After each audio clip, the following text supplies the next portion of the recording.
The paradise মুভিটি এখন দক্ষিণ ভারতীয় সিনেমা প্রেমীদের মধ্যে দারুণ আলোচনার জন্ম দিয়েছে। নানি এর ক্যারিয়ারে সবচেয়ে ভিন্নধর্মী এবং বড় বাজেটের সিনেমাগুলোর একটি হতে যাচ্ছে।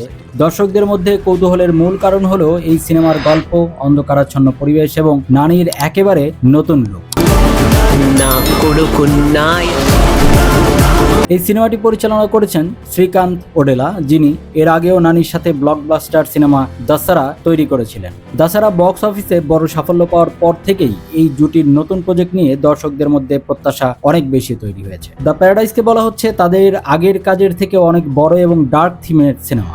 মুভিটির গল্প সম্পর্কে এখনো পুরোপুরি কিছু প্রকাশ করা হয়নি, তবে টিজার এবং পোস্টার দেখে ধারণা করা হচ্ছে এটি একটি ডার্ক অ্যাকশন ড্রামা। গল্পটি এমন এক জগৎকে ঘিরে যেখানে ক্ষমতা, অপরাধ এবং বেঁচে থাকার লড়াই একসাথে মিশে গেছে।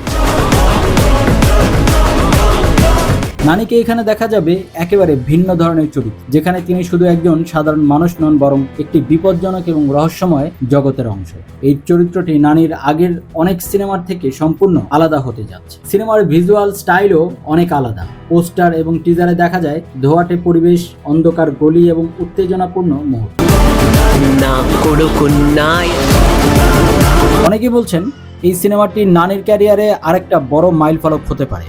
এছাড়া সিনেমার মিউজিক এবং টেকনিক্যাল টিমও বেশ শক্তিশালী। সবচেয়ে বড় বিষয় হলো নানি এই সিনেমার জন্য নিজের লুক এবং অভিনয় স্টাইল দুটোই অনেক বদলে ফেলেছেন। পোস্টারে তার রাগী চোখ, অগোছালো চুল এবং শক্তিশালী উপস্থিতি দেখা বোঝা যায় এই চরিত্রটি খুবই ইন্টেন্স হতে যাচ্ছে।